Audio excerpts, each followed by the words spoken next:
All right, guys, so what we're going to do is we're going to take a look at a second degree AV type 2 block. That's right, we gave you the answer of what you're taking a look at, but we're going to go down through and take a look at what it is that actually makes it a second degree type 2 block. So we need to take a look at a few things, and one of our first things we need to take a look at is going to be roles. So one of our first roles is, can you read the EKG? And what we mean by read the EKG, am I able to see the P waves, the QRS complexes, and the T waves? That's all I'm looking for. Can I actually identify those important areas? Okay, well, in this case, the answer is absolutely, I can see that. So my next thing to take a look at is now going to be whether or not I can identify whether or not there are P waves. So I'm going to circle the P waves that I see, and as you can tell, that is a P wave. And these P waves are now showing me that, in fact, I do have an atrial beat. So my second question would be P waves. Okay? Now, all I want to know in this question is, are they there? And the answer is yes. Okay? So then I can really take a look and decide whether or not these are regular or irregular. So I kind of like to do this, I can always do this later on, but here I want to look at, is it regular? Sorry, pen screwing up. Regular or irregular? And I think in this point we're saying that it is truly regular, so I'm pretty confident with that as I take a look at that. If I'm not so sure, what I can do is I can actually take my calipers, and I can bring my calipers up here, and I can actually space these out, and I can look and identify that, in fact, they are regular and they are in alignment with each other. So my calipers are telling me that my P waves are normal. They are regular. The next thing I want to take a look at is identifying, again, some more roles. So for number 3, I want to know P wave for QRS. Do I have a P wave for every QRS? And if I have a P wave for every QRS, all I need to do is take a look at my P wave, QRS. I can look here, there's a P wave, QRS, P wave, QRS, P wave, QRS, P wave, we're missing a QRS complex here, but we'll come back and look at that. P wave, QRS, P wave, QRS. Remember, all we're asking for here is there a P wave for every QRS? And in this case, the answer is yes. Now, number 4 comes up and says the reverse. Is there a QRS for every P wave? And when I want to take a look at whether or not there's a QRS for every P wave, now I am reversing this. I'm going QRS, P, QRS, P. Here's where I'm missing, right? So here is where I am missing something, and that's telling me something in my definitions that I can go back and take a look at.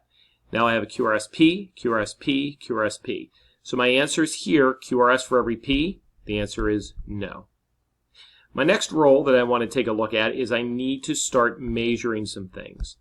And my number 5 is going to be, which doesn't look like a number 5, but we'll take it that way. My number 5 is I want to look at a PR interval.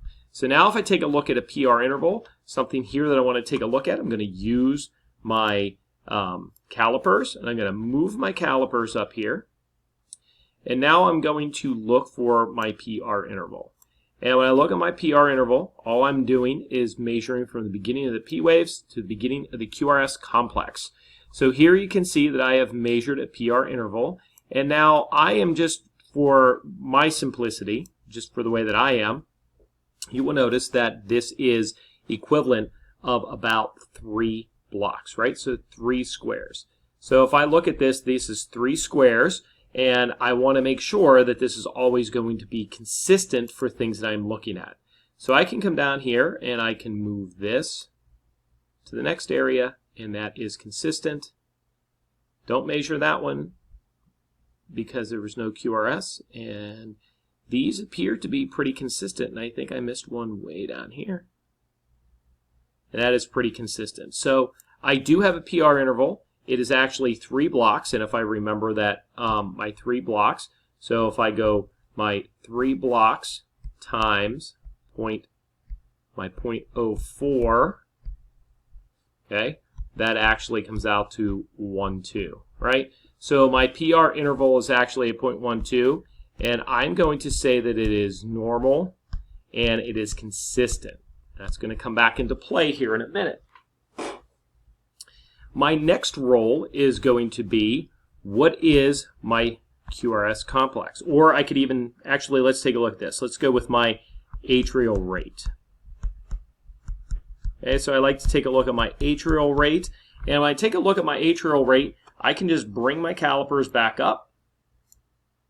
And I realized, and I already noticed, that everything was pretty regular with my atrial. So I'm just going to do a P to P. There's a P. And I'm going to come over here to another P. And as a result of that, I'm just going to move this so I can make life easier for me. Okay. So this is 300. Here is 150. Here is 100. Here is 75. Okay. So now when I get to that area, one of the things that I'm going to look at is that this heart rate is actually sitting somewhere around 80. And I'm pretty confident with that. That falls within its normal range. So remember, 60 to 100 is going to be pretty normal. So I can sit this here at 80.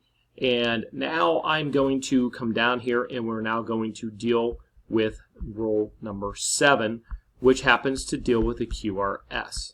Okay?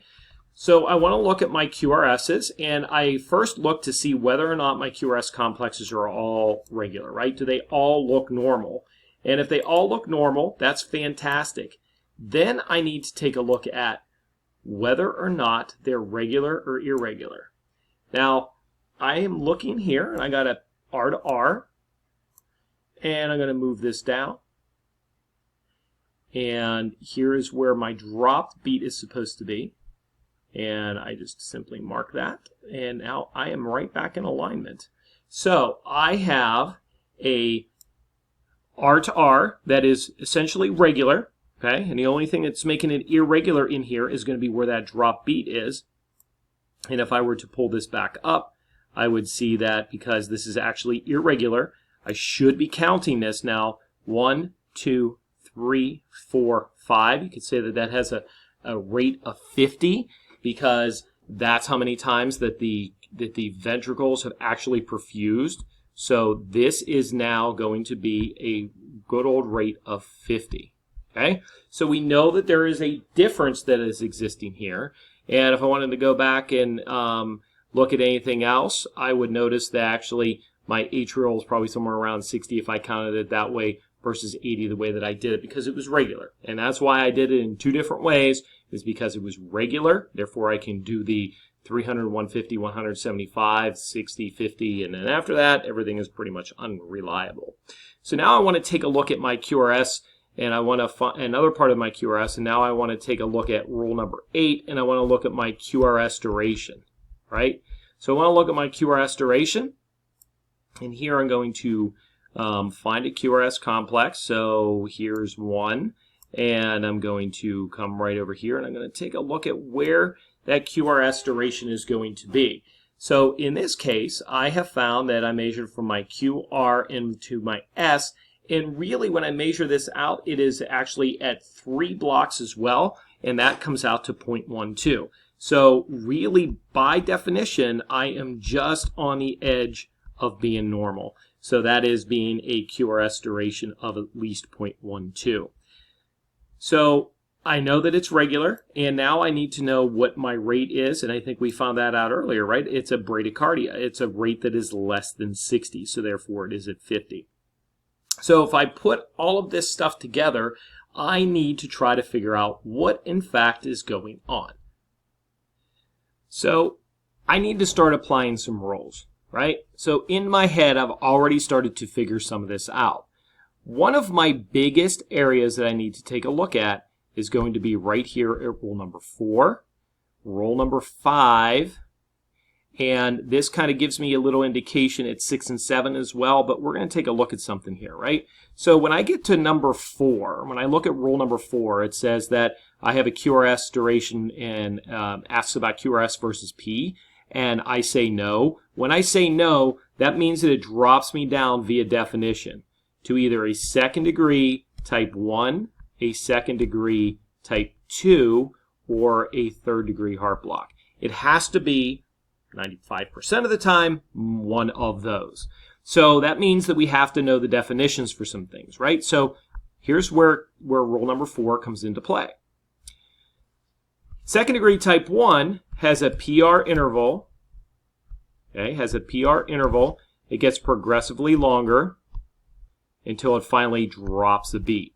Okay, well, when we found out with our PR intervals over here, we found out that our PR interval is pretty consistent. So by definition, it cannot be a second degree type 1 because it doesn't have a PR interval that gets progressively longer. A second degree type 2 says that I have a consistent PR interval where there's a relationship with the QRS complex, but I have more P waves than QRS complexes.